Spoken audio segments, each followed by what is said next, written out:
जिसको यह शब्द उसके अपमान के लिए कहा गया, लेकिन उसने इस शब्द को इस कदर अपने मन में उतारा, इस शब्द को ऐसा ब्रांड बना दिया जिससे न सिर्फ भारत बल्कि पूरी दुनिया चौंक उठी। वह इस शब्द को इस ऊंचाई पर लेकर गया कि जिससे पूरी दुनिया में उसकी चर्चा होने लगी। आखिर क्या है उस चमार ब्रांड की असली कहानी? कौन है वह, या जिसने रच डाला नया इतिहास? और क्या आप जानते हैं बाबा साहेब भीमराव अंबेडकर पर बनी बॉलीवुड में वह मूवीज जिसने उस समय बवाल मचा दिया था, अंबेडकर जी पर ऐसा क्या कह दिया जिसने विरोधियों में हल्ला काट दिया? दिखाएंगे आपको नाना पाटेकर का वह वीडियो भी जिसमें उन्होंने कैसे डॉक्टर कर भीमराव अंबेडकर के बारे में खुलकर बोला। और आखिर क्या है चमार रेजिमेंट का इतिहास, लाइन से जानेंगे। सब कुछ बने रहिएगा हमारे साथ वीडियो के अंत तक। आज आप सोच रहे होंगे कि आखिर मैं फिर से चमार जाति की बात क्यों कर रहा हूं। सोचिए कि जिस शब्द को जाति सूचक शब्द समझा जाता हो, जिस शब्द का प्रयोग चिढ़ाने के लिए किया जाता हो, अगर वही शब्द पूरी जाए तो क्या होगा? सोचिए जरा उन लोगों पर क्या गुजरेगी जो चमार जाति का अपमान करते हैं। आखिर कौन सा है वह चमार ब्रांड जिसने पूरी दुनिया में धूम मचाकर रख दिया? आखिर कैसे चमार ब्रांड ने हमें अमेरिका, जर्मनी और जापान तक को हिलाकर रख दिया? यह वीडियो ऐसा है जिसे देखने के बाद आपको भी अपने सच्चे इतिहास पर गर्व होगा। तो चलिए शुरू करते हैं आज का वीडियो। आज के वीडियो में हम जानेंगे कि आखिर कौन सा वह ब्रांड है जिसने पूरी दुनिया में तहलका मचा के रख दिया। इसने चमार नाम से एक ऐसे ब्रांड की शुरुआत की जिससे यूरोपीय देशों में भी उस ब्रांड के चर्चे हो। स्वागत है आप सभी का दोस्तों। स्क्रीन पर दिख रहे इस शख्स का नाम है सुधीर और इनका पूरा नाम है सुधीर राजभर और आज 36 साल के हैं। सुधीर मुंबई में पले बड़े। मुंबई से इन्होंने ड्राइंग और पेंटिंग में बैचलर की पढ़ाई की। सुधीर मूल रूप से उत्तर प्रदेश के जौनपुर जिले से हैं। हालांकि वह यहाँ ज्यादा रहे नहीं, लेकिन जब भी जाते तो उनको चमार जाति के नाम पर ताने सुनने को मिलते हैं। आखिरी सरनेम भर और चमार का प्रयोग करते हुए चिढ़ाते, और यह अपमान के लिए ही किया जा रहा था। खासकर किसी व्यक्ति को नीचा दिखाने के लिए यहीं से सुधीर के मन में आया कि आखिर जिस शब्द को अपमान के लिए बार बार प्रयोग किया जाता है, क्यों ना इसका एक ऐसा ब्रांड बनाया जाए जो पूरी दुनिया में छा जाए और सबकी वो बंद कर दे। और यह सपना सच भी हो गया। सुधीर राजभर ने चमार नाम से ही एक पूरा ब्रांड खड़ा कर दिया और इस ब्रांड ने इतिहास रच दिया। दोस्तों स्क्रीन पर दिख रहा यह नाम अब एक अंतरराष्ट्रीय ब्रांड बन चुका है। यह अब सिर्फ एक जाति नहीं है बल्कि एक ब्रांड है और इसमें बनाए गए प्रोडक्ट पूरी तरह से इको फ्रेंडली और हैंडमेड है। भारत के कई शहरों में तो ये बिक भी रहे हैं। इसके अलावा जर्मनी, अमेरिका, ब्रिटेन जलवे हैं। चलिए इस ब्रांड की कहानी जानते हैं। यह कहानी शुरू होती है 2015 से, जब देश में चमड़े का काम लगभग बैन कर दिया गया। उसके बाद सुधीर ने कई मटेरियल पर रिसर्च किया जिसे बैग बनाया जा सके। तब उन्होंने एक मटेरियल खोजा जो कि किसी जानवर की खाल से ना बनकर रिसाइकल रबड़ से बना होता है और बहुत टिकाऊ होता है। सुधीर बताते हैं कि चमार के सभी प्रोडक्ट हैंडमेड, इसकी बुनाई, कटाई, सिलाई सब कुछ कारीगर हाथ से करते हैं। दिखने में खूबसूरत और अलग लगता है। स्क्रीन पर दिख रहे ये सारे प्रोडक्ट चमार ब्रांड के हैं। यह बैग ऐसे हैं जिनकी कीमत हजारों से लेकर के लाखों तक में है और लोग इन्हें खरीदते हैं। हालांकि यह बनाने में समय जरूर लगता है। कुछ बैग्स को बनाने में तो महीनों लग जाता है और सबसे ज्यादा खास बात यह है कि इन प्रोडक्ट्स को बनाने वाले सभी चमार समुदाय के लोग, और यह लोग बैग और बेल्ट बहुत ही अच्छी तरीके से बनाते हैं। पहले इन्होंने यह काम छोटे स्तर पर ब्रांड बन चुका है और यह एक पेटेंटेड ब्रांड है जिसका ट्रेडमार्क भी ले लिया गया है।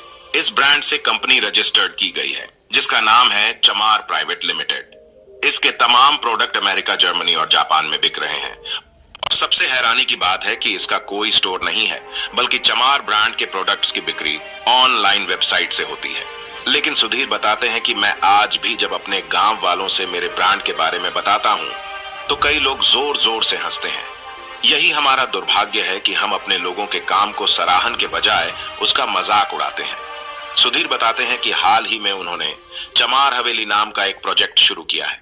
इसके लिए उन्होंने राजस्थान में 300 वह बताते हैं कि वह अब चमार ब्रांड का स्टोर भी खोलने वाले हैं जो न सिर्फ भारत में होगा बल्कि पूरी दुनिया में जगह जगह होगा। और इन्होंने यह पूरा का पूरा एम्पायर अपने दम पर खड़ा किया है जिसकी वैल्यूएशन आज करोड़ों में है। स्क्रीन पर जो आपको यह वेबसाइट दिख रही है, यह वही वेबसाइट है जिससे यह सारे प्रोडक्ट्स बेचे जाते हैं। बड़े ही गर्व के साथ यह युवा पूरी दुनिया में चमार जाति का नाम गर्व से ऊंचा कर रहा है।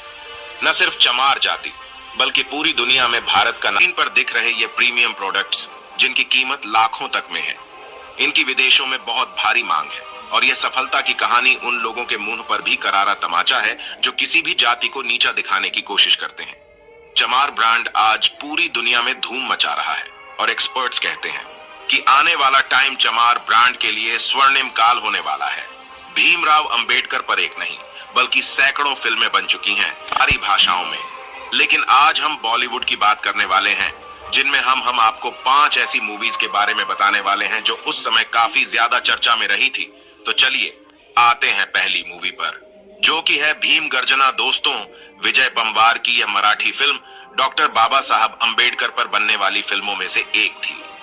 एक्टर कृष्णानंद ने फिल्म में डॉक्टर अंबेडकर का रोल किया था, जबकि प्रथमा देवी ने उनकी पत्नी रामाबाई की भूमिका अदा हिट रही थी। अब आते हैं दूसरे नंबर पर, जो कि है बालक अंबेडकर। फिल्म आई थी 1991 में। यह फिल्म डॉक्टर अंबेडकर के बचपन के दिनों पर आधारित है। इसमें युवा भीमराव अंबेडकर का रोल चिरंजीवी विनय ने किया था, जिसमें तीर्थ प्रसाद, जगन्नाथ राव और मास्टर उमेश ने काम किया था। यह फिल्म भी काफी ज्यादा हिट रही थी। अब आते हैं तीसरी मूवी पे, जो कि है डॉक्टर बाबा साहब अंबेडकर। ये आई थी 2000 में। जब्बार पटेल की इस फिल्म में एक्टर ममूटी ने ये कोलंबिया विश्वविद्यालय में बाबा साहब के कॉलेज के समय उनकी यात्रा स्वतंत्रता में उनके जाने की ओर ले जाती है। फिल्म में उनके जीवन की कई बड़ी घटनाओं को और पलों को समेटने की कोशिश की गई। इससे ममूटी ने बेस्ट एक्टर सहित कई राष्ट्रीय पुरस्कार जीते थे। और इसके बाद आती है भारत को हिलाने वाली मूवी B.R. अंबेडकर, जो कि आई थी 2005 में। दोस्तों, शर्मा की फिल्म है। बाबा साहेब की भूमिका विष्णुकांत बीजे ने निभाई थी। इस बीच तारा ने उनकी पत्नी रमाबाई की भूमिका निभाई थी। उनके शुरुआती वर्षों से लेकर उनके बाद के दिनों तक फिल्म में उनके जीवन के बारे में बताया गया है। इस फिल्म ने पूरे कर्नाटक में तहलका मचा के रख दिया था और इस फिल्म ने कन्नड़ राज्य फिल्म पुरस्कार, बेस्ट डबिंग पुरस्कार, Karnataka state film award, special jury award, इतने सारे अवार्ड जीते थे। अब आते हैं नंबर 5 पर, जो कि है बाल भीमराव। दोस्तों, प्रकाश नारायण यादव ने किया था। इसमें मोहन जोशी, विक्रम गोखले, किशोरी शहाड़े विज और प्रेमा किरण फिल्म अंबेडकर के शुरुआती जीवन पर बेस्ड है और उनकी सोच और दर्शन उन्हें भारत में प्रसिद्ध दलित नेता बनने की ओर ले जाता है। फिल्म ने सुरेश वाडकर और शंकर महादेवन के इस फिल्म ने काफी ज्यादा सुर्खियां बटोरी थी। अब आते हैं नाना पाटेकर पर। दोस्तों, फिल्म अभिनेता नाना पाटेकर का पहले आप यह वीडियो देखिए ना, तुम प्रेरणा को है तुम्ही प्रेरणा तू बाबा साहेब आंबेडकर कायम सूटा है। सूट बूट आयुष्य भर फक्त दलितासानी, केवल दलितासा काम केला नहीं है। बाबा साहेब आंबेडकर बद्दल हा गैरसमज है की केव दलिता नेतेनी सग समाजासाठी काम केले आपल सगळा। या बाबा साहेब आंबेडकर के बारे में भ्रांति है कि वे केवल एक दलित नेता है, लेकिन उन्होंने सभी समुदायों के लिए काम किया है। बाबा साहब ने उनके लिए अपना पूरा जीवन समर्पित कर दिया। ये शब्द थे नाना पाटेकर के। दोस्तों, मराठी पृष्ठभूमि से आने वाले नाना पाटेकर मुख्य रूप से हिंदी और मराठी स्वयं अनुसूचित जाति यानी दलित नहीं है, ना ही वह बौद्ध हैं। वे आस्तिक हैं या नास्तिक या भी हमें पता नहीं है, लेकिन उनका जीवन स्तर सरल है और उनका सामाजिक कार्य काफी ज्यादा सुर्खियों में रहता है। बॉलीवुड में नाना पाटेकर के अलावा और भी कई हस्तियां हैं जो बाबा साहेब अंबेडकर से अपनी प्रेरणा लेते हैं। इनमें आमिर खान, नागराज, ऋषा चड्ढा, गगन मलिक, भाऊ कदम जैसे तमाम लोग हैं। द्वितीय विश्व युद्ध का समय था। पूरी दुनिया और यह दोनों अपनी पूरी ताकत के साथ इस युद्ध में जूझ रहे थे। उस समय भारत में ब्रिटिश शासन था जो जापान देश के विरुद्ध था। जापान और ब्रिटेन में एक दूसरे के खिलाफ नफरत भरी पड़ी थी। दोनों में कट्टर जंग छिड़ी हुई थी। इसी बीच जापानी फौजों ने भारत पर हमला बोल दिया। जापानी फौज भारत में नागालैंड तक घुस आई थी और उन्होंने कोहिमा पर अपना कब्जा जमा लिया था। जापान की सेनाएं लगातार तेजी से सब कुछ धंसती हुए आगे बढ़ रही थी। यह इस महायुद्ध का एक टर्निंग पॉइंट था। अब अंग्रेजों के सामने जापानी फौजियों को आगे बढ़ने से रोकने के लिए उनकी गरिमा और प्रतिष्ठा दांव पर लगी हुई थी।